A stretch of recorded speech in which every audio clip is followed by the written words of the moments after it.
Welcome to Suddenly Different, where we explore stories and strategies for life when it doesn't go to plan. I'm Leigh-Anne Charland, inviting you to join me on this journey. What happens when your body no longer lets you participate in the world? When sound becomes pain, light becomes unbearable, and even the slightest stress tips you into collapse. In today's episode of Suddenly Different, I'm joined by Jo Morton from the Good Energy Room, an embodied advocate who knows all too well what it means when your nervous system hits the brakes and refuses to restart. Jo's life was hijacked by a hard-to-diagnose condition, dysautonomia, that left her bedridden, unable to tolerate light, sound, movement, or even the basic tasks of daily living. Her body shut down on every level: physical, emotional, sensory, and medical answers were few and far between. But what happened next is where the power of this story lives. Over the last 2 years, Jo has used enhanced energy system technology, EE system technology, a deep energetic healing protocol to gradually rebuild her multiple body systems, restoring not just her ability to function, but her right to live fully again. If you've ever felt invisible in your illness, overwhelmed by the mystery of your body, or desperate for something beyond symptom suppression, this conversation is for you. And I know this all too well because I have dysautonomia too. And I met Jo, and she provided me with hope. And the reason this podcast exists is because of Jo and the business that she started with her husband. So I am a great fan, and owe so much of my healing journey to Jo. So apart from that, Jo, welcome. It is beyond a privilege to have you here on Suddenly Different. And as I said, I am forever grateful to you and Adam. Thank you. It feels very exciting on many levels to chat with you because number one, I never imagined I would use a computer again or speak to people outside of my immediate family. I never imagined I would work or run a business again. I never thought I'd do a podcast. It's my very first podcast. And I'm so thrilled that you have gotten to the point where you are creating this and sharing this with the world, and it's just going to help so many people. So thank you too. Thank you. Okay, so let us jump into this enigma. Take us to the moment when you knew something was seriously wrong, or even before that time when you thought that things weren't quite right. What were the signs that your body was giving you that it was slowly shutting down? It was a slow decline over about 6 years. After I had our third child, I had appendicitis. And after I recovered from that, it seems like there was some residual sepsis, which really I was never the same again after that. I assumed it was having a third baby and being tired, but really I never recovered. Fever, other viral things, stressful things. I think a lot of things compound on top of each other. And essentially now I'm learning that mast cell activation syndrome gets triggered, the body starts reacting, and the nervous system starts shutting down. So it was sort of years of being tired, sitting on the ground, saying no to nighttime things, just slowly, going back into my cave, I guess, and just thinking that everyone felt like this. Isn't everyone this tired? But essentially, at the end of 2020, I went and got a blood test. I thought it must be low iron, low everything, because my body's just not working like it should. And after I had that blood test, I was exhausted. I went to bed and I didn't get up again. Essentially, there were things got a little bit better, then they got a little bit worse, and then they got worse and worse and worse and worse, and I was essentially in bed. So long journey. Yes, I can imagine. With 3 children and a husband and family who wouldn't have understood what was going on, It's scary doctors for who wouldn't have everybody. understood. No, and I think that the mast cell activation syndrome link is not understood widely at all, and how it can look different in different people. And the dysautonomia piece, there are similarities, but it can affect people differently. Some people it's, I had POTS, the low blood pressure and the high heart rate, couldn't stand up. The chronic fatigue syndrome, fibromyalgia, the pain everywhere, huge digestive issues. I couldn't eat much food, absorption issues. So food, water, it just wasn't being absorbed and used by my body.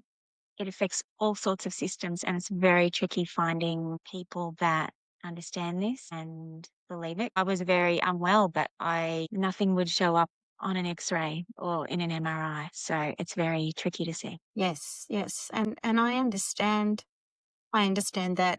And many of the people who've been affected by the COVID virus or the vaccine injured people have had mast cell, mast cell activation syndrome happen to them.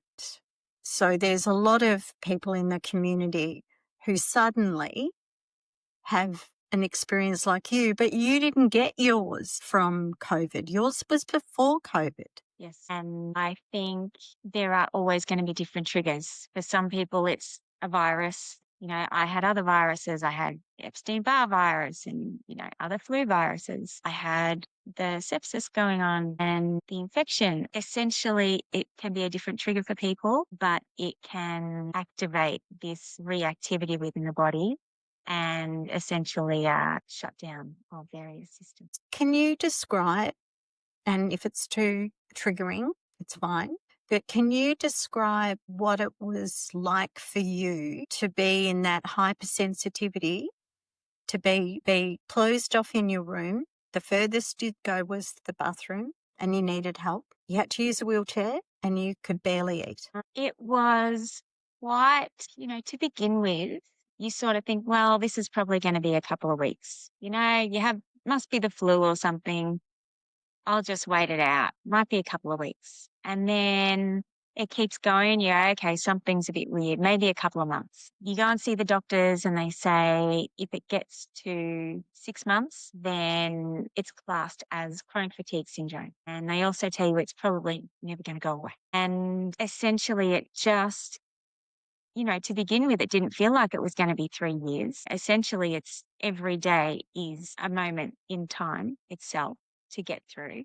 But it got to the point after we felt a little bit of hope, when things got a little bit better and then things got much, much worse. It was quite terrifying. I mean, it's like being trapped, not only in, my own room, but in my body. And it's like, I I can't get out of here, of this situation. I can't find anyone who understands it or who has paved the way, who I can't see any footsteps in front of me. Therefore, I don't know if there's a way out. And I got to the point where I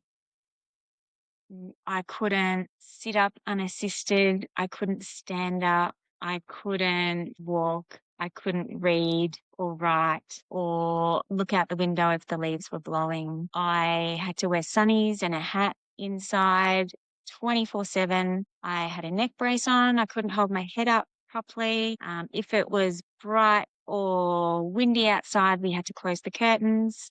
I couldn't have my kids in my room because my body just couldn't handle energy and movement and emotions, and just everything felt like I was being electrocuted. It just felt like I remember we have sometimes people burn off around the neighborhood and there's some smoke outside. And if I was terrified if people were going to burn off, and if they were, my husband Adam would have to go and get scarves and towels and we'd have to put them all around the windows, window frames and under the door. And it was literally like this, God, I have to survive this, because if the smoke came in, it really felt like I was being electrocuted. It was crazy. So thank goodness I have a wonderful husband who believed everything, who understood as much as I could tell him. There were days where I could only say 5 words at a time. I'd want to know how, one of our kids went at basketball or something, and I'd say, tell me 5 words. How'd he go? And then he'd start to say, and sometimes even that, I couldn't handle the vibration of his voice. It just felt like it was attacking my nervous system. And sometimes I'd say, could you sing it to me? And he'd sing it to me. And it was the most beautiful thing. And even that, I was learning that it felt different. It felt different in my body. One of the real realizations that I had through all this was it's like having a really, really zoomy microscope into how words and feelings and energy affects every cell in our body. And so I noticed that if I sat there and felt fear and dread and terror all day, that was a very hard existence, and I could not do that. I just couldn't do it. I could not sustain all those feelings all the time. Therefore, I had to figure out how to change them. And it's a very, very hard thing to do, to try to change them when you're in that state. And so to Yes. begin with, I could not even think of thoughts. Like I could not create my own thoughts because it was purely just me staring at my wall. Couldn't look at a phone or a TV or any kind of screen. Couldn't read a book. I was looking at my wall, and I had to find ways of having a better thought. And that was one of the biggest learnings in all of this. But to begin with, it was so difficult. I used to ask Adam to come in at the end of the day when he bought me, my food and my medicines and all the stuff. And I'd get him to just give me one, just tell me what's good. Something that's good. And he'd say something, and sometimes he'd start to say it, and I'd be like, okay, like that's enough. And then that would land and feel a bit better. Yeah, he's very wonderful. Look at that smile. Amazing. You've told me, we've spoken so many times because there's such similarities. I know I wasn't anywhere near as bad as you, but my brain didn't function. I couldn't read. I couldn't watch televisions. I couldn't follow a plot. I couldn't take news. I couldn't do anything like that myself. And at the beginning, I would put on the TV Flying Doctors or Love Boat, because they have music sort of all the way behind, and it's just orchestra music. And then I would face on the couch, I would face my face into the couch. So I wasn't watching, but I just familiarity with a time, a memory that was safe. Yeah, I feel a bit like that when I see the Brady Bunch or something. Yeah. It just lands in a place that feels safe. And it's really amazing. But I think it's so interesting because of your hypersensitivity to words, right? So you're really feeling the words. And I always feel that there's different poundage in different words, but you felt it and you knew the vibration of the word. And we literally had to change the way we spoke to each other, which is also why I had to completely shut off everybody. I couldn't see anybody. I had to figure this out. Like I had to figure out how to change the words myself. And then I had to figure out how to interact with people because I knew that it would all be very triggering. So Adam and I slowly worked on it and thought, well, how do we learn how to communicate differently so it doesn't feel like danger, so that it feels okay? And he did some studying of neuroplasticity. There was a brain retraining program called DNRS that he went through, and we learnt things from this to help us. But essentially, we started just with when we would see each other, whenever he came into my room, the standard thing that we used to say would be, "Hi, how you going?" or "How are you?" And that would trigger body scanning. How am I? What's wrong? I'm going to tell you all the things that are wrong right now. And you're probably going to tell me something bad that happened, and it triggers this whole cycle. And we thought, well, how do we change that? Because that's just manners, right? That's just caring about somebody. And so we discovered that if we say, "Hi, nice to see you. Nice to see you too." That's it. That's all you need. "Hi, nice to see you." If we, eventually, once we got to the stage where we could talk on the phone to each other, "Hi, nice to talk to you. Nice to talk to you too." Then we'd start the conversation. So that is such a powerful observation, is that if you get asked, because I always ask, "How are you? How are you going?" Yes. Yes. But it does. It causes the check-in Yeah. when you're really And sick and you're hypersensitive. Not yes. everybody, but that's really, really interesting. Lesson And number really, it's 15 the so last far. thing that you want to, when you see someone, when you've been sick forever and you need to talk to them, the last thing you want to talk about is how you feel. Yeah. It's like, I'm sure there's more to me than that, but really, this is all it becomes my identity. What's wrong with me now? Oh, you poor thing.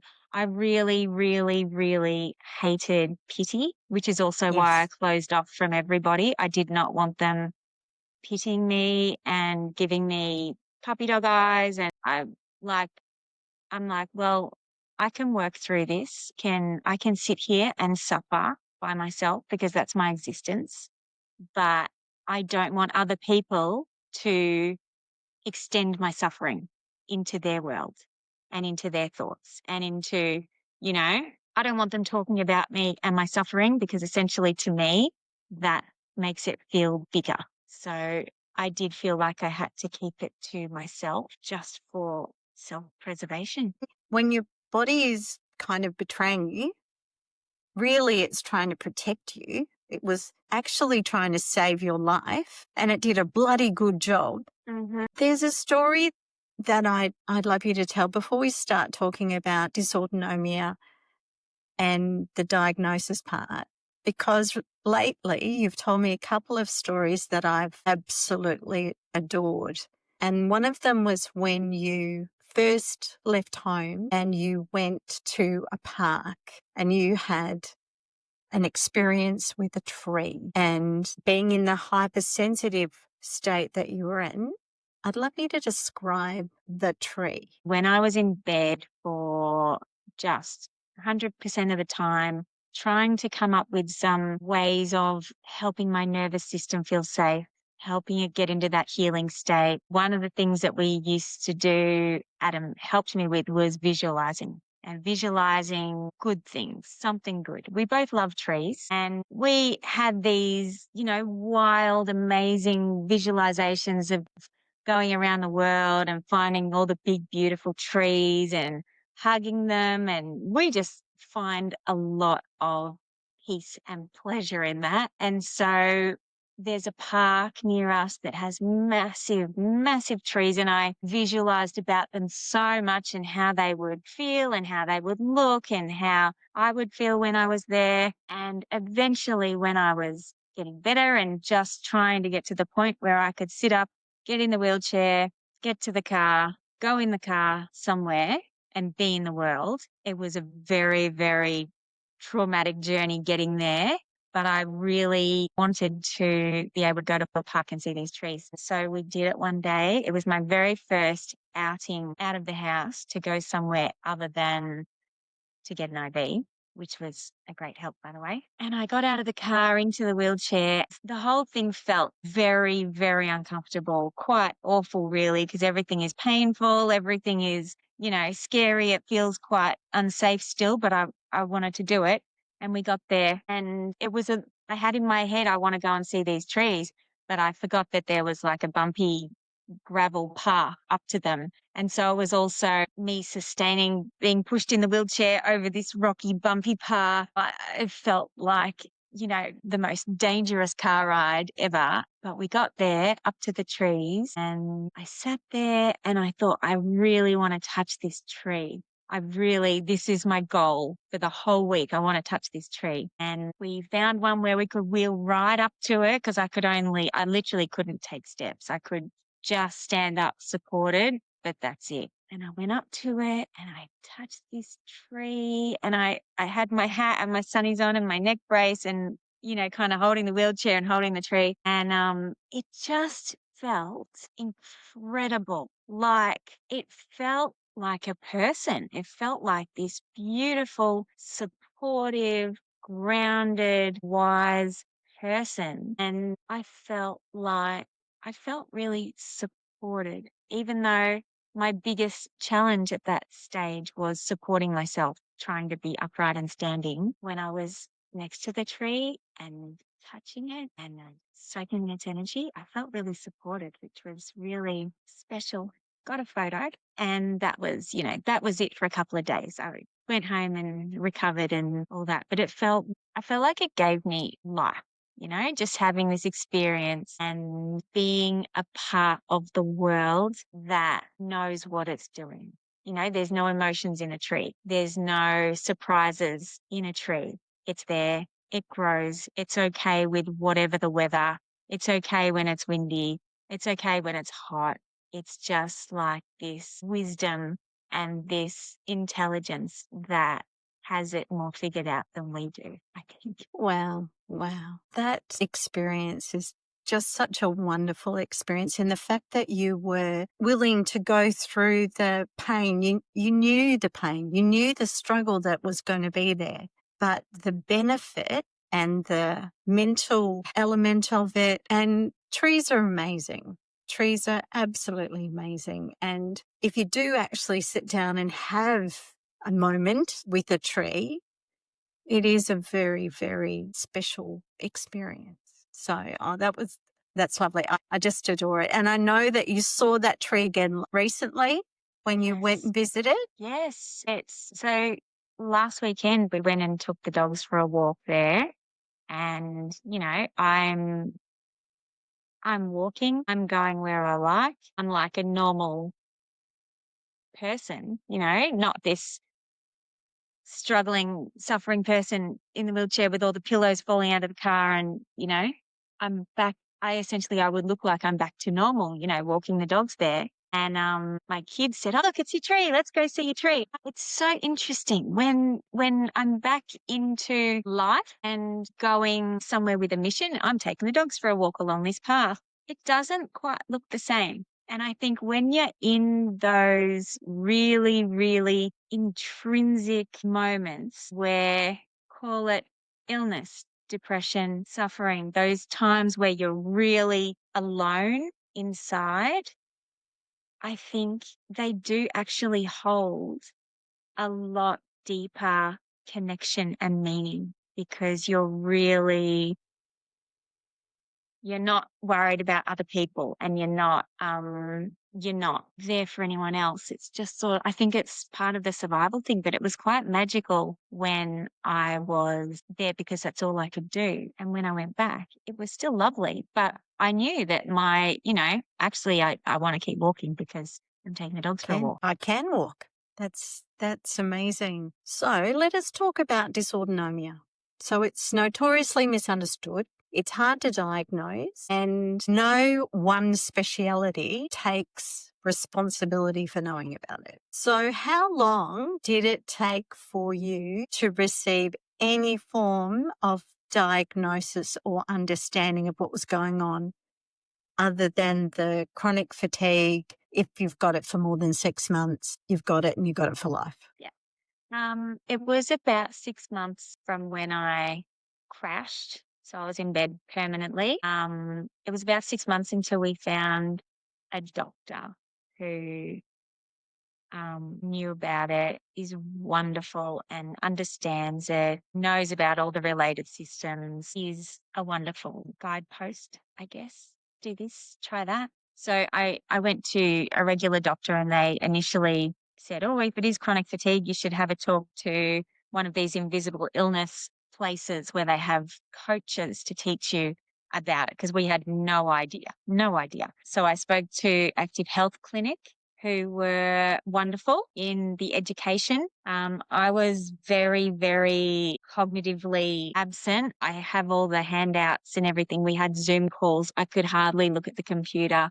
I had to sit there, and even just sitting in front of the computer was painful and it was very difficult. So I feel like as much as they had lots of information to share with me, I have very limited capacity to take it in. Adam would listen, and we learnt a bit about that and about POTS as well, which gave us some clues. And then she ended up suggesting our doctor, who was great. We also had a naturopath who was good and understander. It was great. And I slowly developed a little team of people who understood and helped me navigate things. But there was no silver bullet. There was no one medication, supplement, treatment, therapy. It was like, try this, it'll either work or it won't. But that was sort of, you'll either get better or you get worse. Did you have to go into hospital through emergency a few times? Yeah, went into hospital, and I really thought there's something wrong with my brain. I thought there must be something in there that's, things are not working. I can't speak. I had to hold my arms within my body. If I put my hand outside my body, my brain didn't know where my hand was, and it felt awful. And so I basically just had to keep my hands here all the time. And I really thought there was something wrong with my brain. So we went to hospital. We got the full body MRI, CTs, X-rays, blood tests, everything, and it came back as clear. There's no tumor there, which is good news. They gave me the neurological geriatric specialist because of the extent of my neurological issues. And I thought, he's going to come in with some answers, and he knows this stuff, and he's going to have a solution for me. And he came in and looked at my scans, and he said, if you were as sick as you say you are, you'd be dead by now. And I went, wow, whoa. It's like, okay. I had a big awakening in that moment, and he sat there and he told me that I was choosing this, that there's nothing stopping me from getting up and having a shower right now.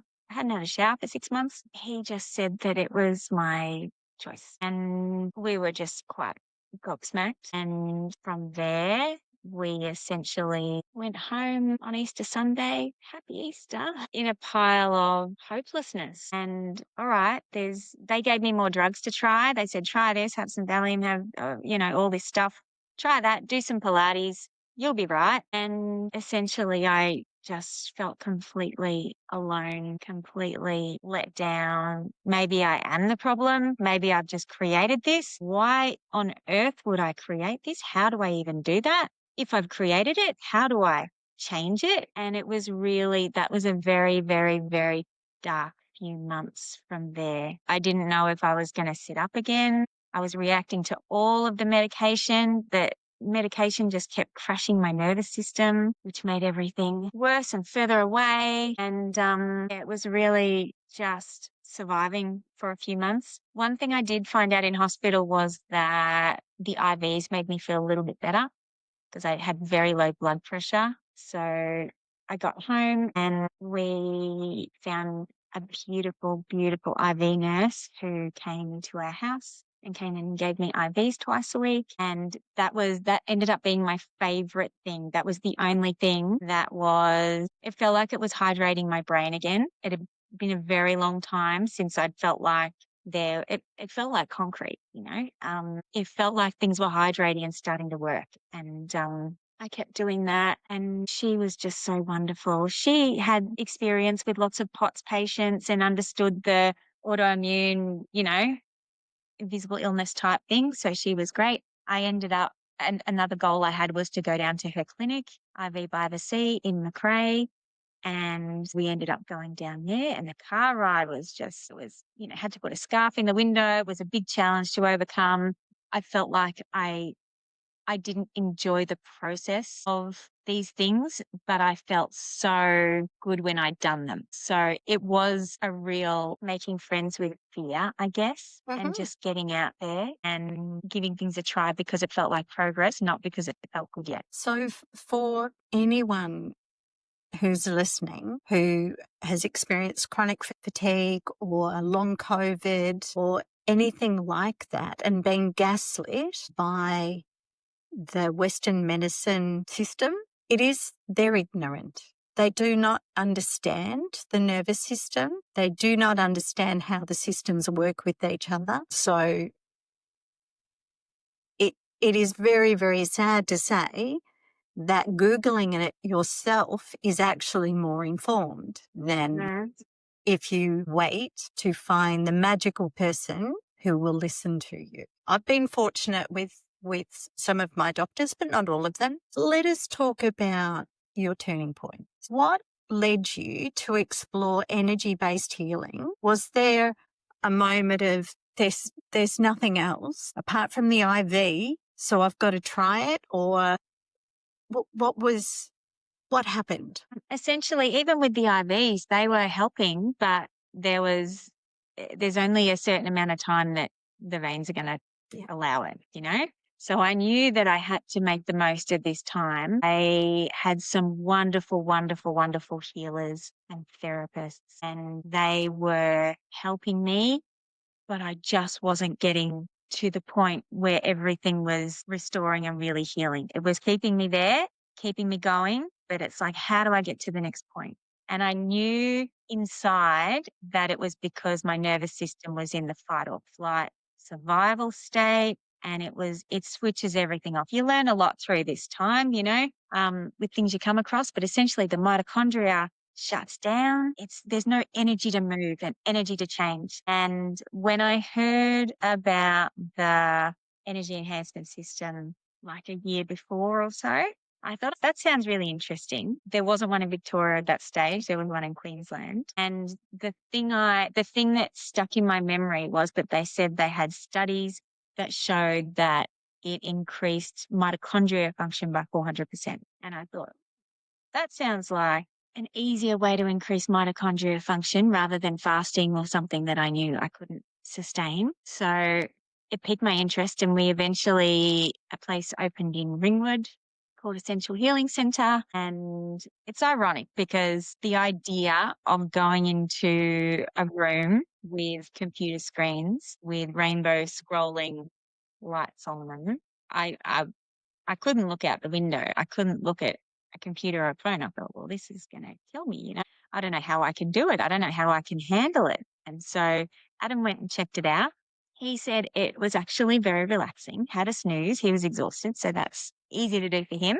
And he said, I think you'd be okay as long as you don't look at them, because you don't have to. It's not part of it. You can look at the floor, look at something else. And so we went out there and we tried it out. They're very wheelchair friendly. It was lovely. They were so friendly. It's a beautiful little quiet room with some recliner chairs. There's some screens in the corners that create the energy field in the room, which is a coherent, healthy mental energy. Essentially, I just sat there I had my hat, my sunnies on, put a little scarf over my hat. So I was in my little cave and just sat there. I remember looking at the fake plant opposite me and just being there. And that in itself felt quite successful for me because it was something in the world that my body was okay with. And I was like, there was some pain. It was still quite painful to sit and just be in that position, but it felt doable. And then we left and Adam asked me how I felt. See, we didn't do this very often. We usually did not talk about how we felt. And he said, oh, how'd you find it? How are you feeling? And I said, I think I feel a bit more like myself. And then I thought, that's a weird thing to say. I would love to be able to get up and start walking around. That's not happening yet, but okay, we'll see what's next. And we kept going. I also got a cold near the start. I hadn't had a cold in 3 years because my immune system was, revving. And that in itself felt pretty exciting because I'm like, this is something that a normal person's body does. This is like a normal immune response. Cool. And I got a bit excited. I'd be like, I have a fever. Look at this. It just felt like progress, very sore throat, didn't feel great, but it felt like progress, which was exciting. And as that cleared, the cold cleared, the clarity started returning, and it was fascinating, absolutely fascinating. It's really like things started switching on, and like the electrical programs, I guess, started switching on and communicating with each other. It really just kept going. It was really gentle. I kept going and having sessions because I was noticing this change, and I was noticing that it was doing something, and I was okay. It wasn't sending me backwards. So I thought, let's keep trying it. And the cognitive things just kept changing. I could speak easier.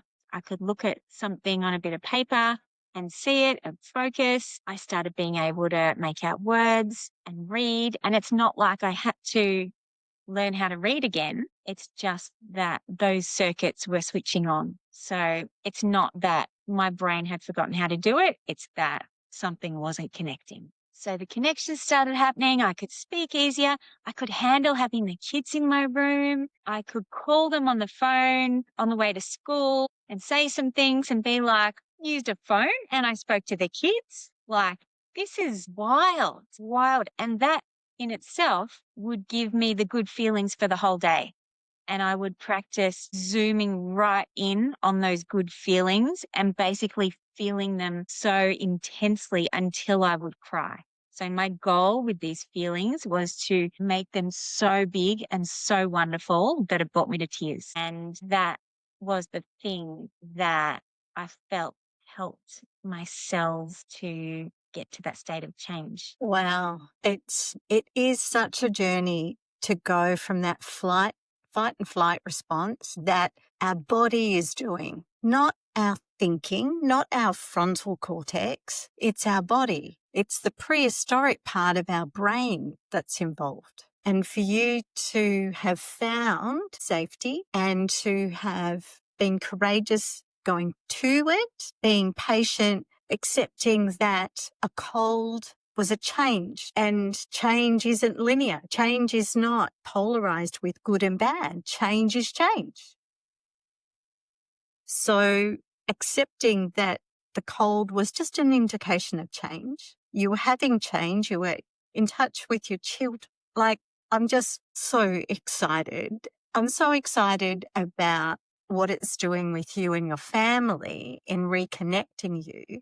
And so as you were going through the comeback, right? We're on the comeback journey now. Although it is really important to understand, listeners, that the path of dysautonomia and chronic fatigue is there now. It has been the ability to trigger yourself into a crash, be it through a virus, be it through a stressful situation, is still there. This is not a don't pay attention to your surroundings, just do anything you like, eat whatever you want. This isn't go back to your bad habits. This is keep doing the great work that you're doing, and you will benefit from the rewards of that. And when you've been in such a dark place as you have been and I have been, the joy is beyond explanation, isn't it? I see it in your smile. I think that um, it's not about fixing the thing and getting back to where you came from. I think it's about, I essentially feel like I am a whole new person because I've had to establish what is going to work for my nervous system, for my body, what feels like a yes, and follow that, and that creates my future. So if I go, well, I really want to get back to eating pizza and ice cream and stuff, I probably would trigger things and set some things off. So I choose out of joy and out of my love of feeling good, I choose to eat no gluten, no dairy, low histamine food, real food that grows. That to me is delicious and feels great because it feels like a yes in my body. You couldn't pay me to eat something that does not feel like a yes. It's not worth it to me. Too expensive. Same with watching things. I can watch TV now. I would not watch something scary or triggering or fear-based because I choose not to. I choose to follow joy and the good feelings because even though I don't have the same levels of hypersensitivity now, I still notice the differences in how I feel. And every cell is feeling that. So it's just my choice. Why would I want to live like that, like I used to, and follow those things because that's what is put in front of us, when I've found that if I follow this, then my body responds in this way. Exactly. Heavy exercise. I wouldn't do really, really heavy, hard exercise right now because my body would probably say no to that. But it does love to move and it does love to, flow around. I can dance again. I did a Zumba class with my 10-year-old and her friend, and I can go swimming. I can do some Pilates. You follow the things that feel like they give you life, not things that you think you should do because other people are doing it, or things that you used to do, or anything that doesn't feel aligned. What great advice to be checking in and making sure it's a yes. Now, I know that you had multiple sessions, a long period of sessions at Bringwood with the EE system or enhanced energy system. What made you decide that you would invest more in that? So after a few months of going and realizing that it was having significant cognitive changes in my body, I didn't have physical changes immediately. The physical changes took longer. I was still using the wheelchair for, a good 12 plus months afterwards, either in it or pushing it. But essentially the cognitive changes had to happen first. It's all that inner connection, communication that's happening and getting the body really starting to fire up again. My parents were taking me to my sessions, so they were quite wonderful. I hadn't seen them at all for 6 months because I didn't see anyone for 6 months. So they were bringing me to my sessions because Adam was working, and they were participating in the sessions as well. They'd go and sit in the recliner chair and rest, and that was great for them, but essentially they were supporting me. We went to Ringwood for a while. We also tried out a couple of other centres around. There's another one in Eltham or Vive that we went to, another one in Preston that we went to. And so they were driving me all around the place. It was an hour wherever we went. I felt like that was my job because my kids were not getting any younger.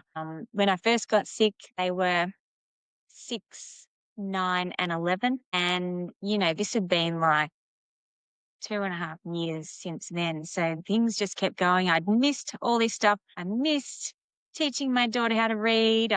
All this stuff was happening without me. And I thought, well, I need to get myself. And so I knew this was helping, and we decided to invest all of our savings to bring it a little closer to home, just to make it accessible for us, just so that we could use it more often. I had no intention of working in this place. I had no intention of doing much because I was still very just on my healing journey at the time. And I thought, we'll just employ someone to come and run the place. I'll come and spend some time here, and then I'll go home and rest. It took a long time to get it and to find a place and do everything. And what do you know? By the time we get to here, I just keep getting better and better. And I think you never know what's around the corner. And the only way to find out is to keep going and follow the thing that feels like a yes,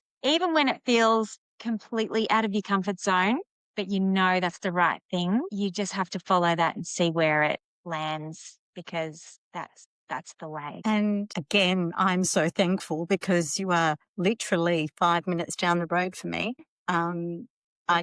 You manifested it, but I just found think you it did via too. a special person. Now, there's another part of the technology that you've accessed as well, a different technology that is an advanced form of heart rate variability reading, which is very, very interesting and shows pretty much a very broad system analysis of your progress. And that is one of the advantages you have that some of the other centres don't. Yeah. And I think the thing, I guess my perspective was I had experience going to these places, body was starting to work, things were getting easier. Every person that I spoke to told me how hard the recovery would be. And it's going to be hard and it's going to be push and crash and get up again and push and crash. And honestly, it wasn't like that. It had this sense of ease. You know, there was still pain and discomfort. My feet were sore for months and months and months because they'd been like this for a couple of years. And then all of a sudden I started walking and moving. There was a lot of pain. My neck, huge pains all through my body, but it felt like progress. It didn't feel like a new problem, you know? So the recovery in itself didn't necessarily feel like pushing into something that wasn't there and forcing it. It felt like my own body, my cells, my field, I don't know, was expanding and expanding to a point where I could just step into that new change, that new bit, you know, like I felt like things were changing organically inside from a place of sustainability within me. And I really wanted to be able to see what was going on because I guess I had blood tests every few months or so. Things were starting to change. One thing we noticed that was changing was the absorption of food in my body. It normalized and I had not changed what I was eating at all. I ate exactly the same thing every day, but my body was assimilating it. It was absorbing it now.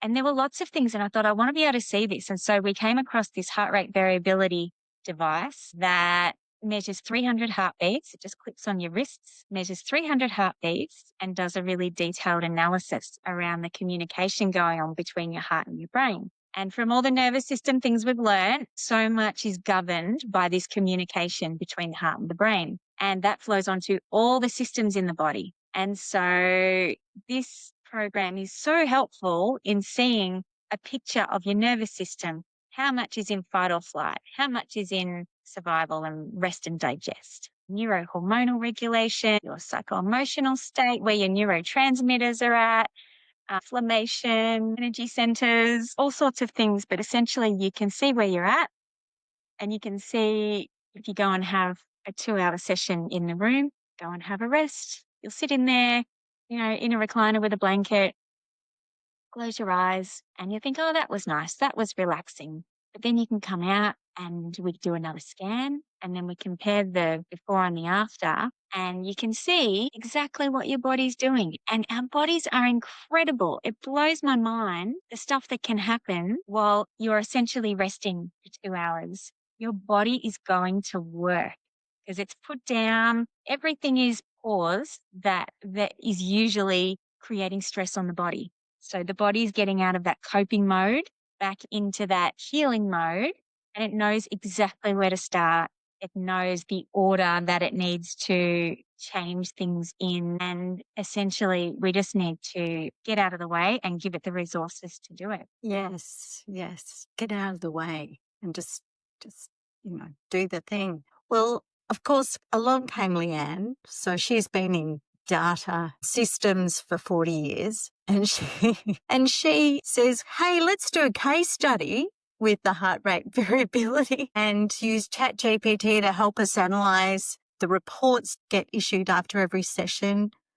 And I would visit twice a week, occasionally 3 times a week, occasionally have an overnight stay. And in 9 weeks, we had a look at the change during that time. And every system that is measured had gone from completely out of range to closer to normal range. Not necessarily, I was not cured and I'm still not. However, my favourite part of it was looking at the energy centres, and I went from single digits to almost 50%, most of them. And I know that was my proof, and I was able to give that to Jo as evidence that this actually does make things change. And the reason we could prove that is my husband has a electrical device in his spine, like a TENS machine, but internal. And because of that electric machine, he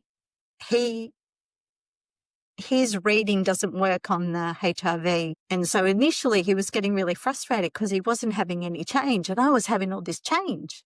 But he was feeling better. And we discovered actually, no, it was his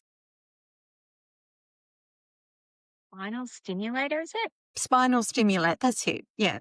His spinal stimulator was stopping it. So we know that there is a difference between somebody who can be read and somebody who can't. And it isn't a furphy, it's real. So now, Jo, I think that we, for the listeners, need to do an addendum to this. I think that there's more to talk about invisible illnesses, about mitochondria, about an example, or my feeling, which was I felt like I was a mobile phone with a faulty battery that you would charge it, it would say it's charged, and then it would go to empty straight away. Yes. So I was not holding charge until I started at the end of February this year. So I'm now not a broken battery. I do take charge and I manage it.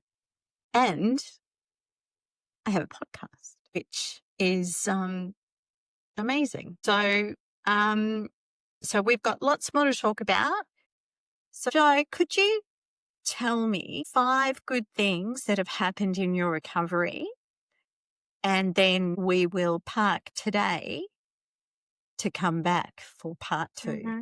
Yeah, I feel like when you've been in such a dark, dark place, the tiniest little things feel like magic and they feel so special. When everything is taken away and everyone is taken away and then they slowly start coming back, it's like it's just pure heart-opening joy, which brings more joy, it expands. So the first thing that really, really made a mark in my heart was, so just for the timeline, in March and April, I was in hospital having a pretty terrible experience. I came home. In June, I found Heather the IV lady and I started IVs. In July, I started going to the EE system in Ringwood and then I started regular sessions from there.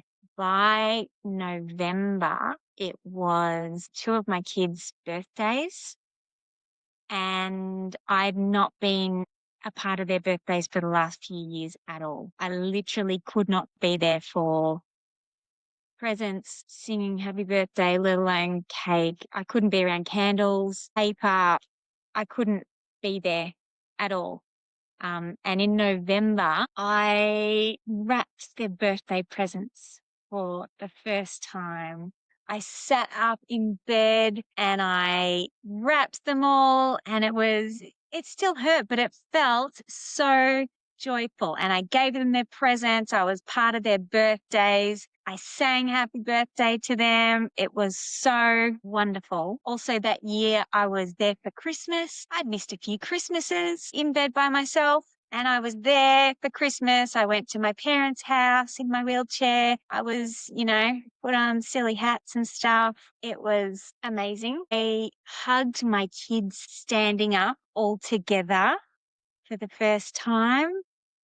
Amazing. Like a stand-up hug is like a real hug. It just felt so good. And of course, Adam, he is a great big hug, and just standing up and hugging him just felt so incredible. Like that just gives me life. The first time, so during the time when I was in bed, we got a dog because there was not much joy around. And so we decided to inject some joy.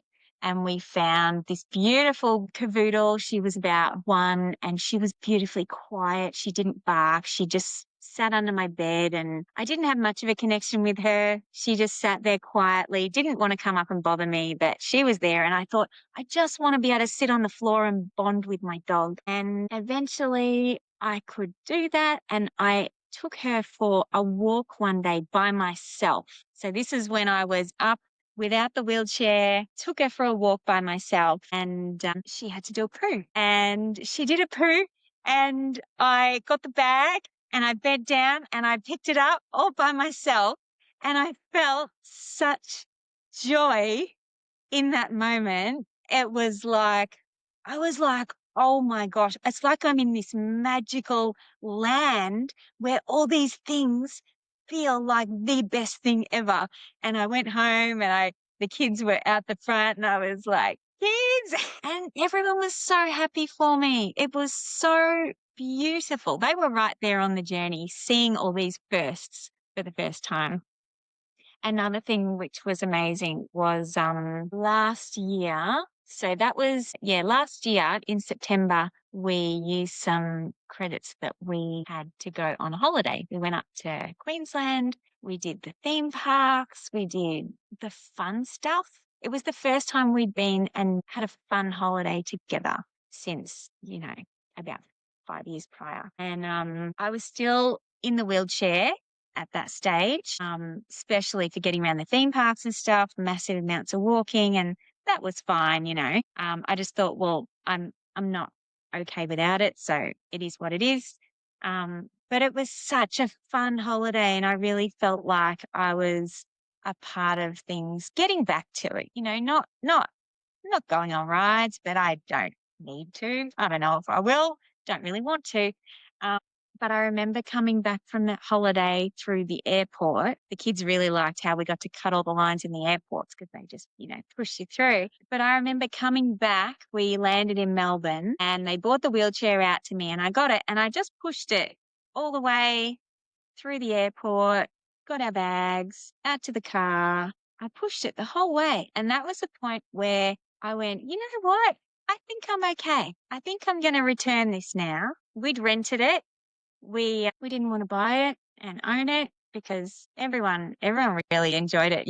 I think it would have been very hard to let it go if we bought it. And so that was a point where we gave it back. And that point felt scary and terrifying and completely exciting, because it's like, all right, what am I going to do now? What's next? So many things feel like the best thing ever, and also very scary, but why not just do it anyway and see what happens? Because turns out, long story short, things just get better and better. They do. And we have to find that way, right? It doesn't happen without work. It doesn't happen without research. It doesn't happen without support.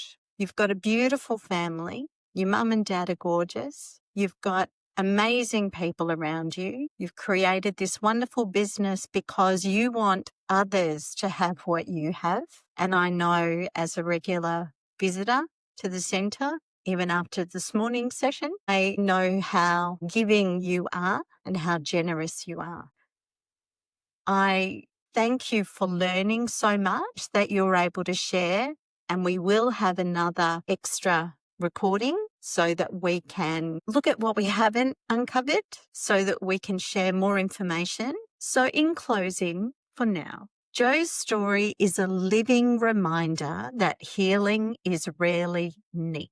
It is cellular, sensory, spiritual, and often it's invisible long before it becomes seen. If you've been dismissed, disbelieved, or disheartened by the complexity of your own health journey, may Jo's experience spark a different kind of hope, the slow, steady kind that rebuilds from the inside out. To learn more about Jo's work and the Good Energy Room, I will add links into the posts and into the description of this episode, or you can look it up on the internet, thegoodenergyroom.com.au. Until next time, honour your energy, trust your body's whispers, and remember, we are all just one moment away from being suddenly different. Thank you, Jo. Thank you. It was wonderful. This has been Suddenly Different. I'm Leigh-Anne Charland, and I'm so grateful you shared your time with me. If you felt a spark, a tear, or a moment of recognition, I hope you'll pass that gift along by sharing this show. Take a deep breath, trust your path, and I'll meet you back here soon.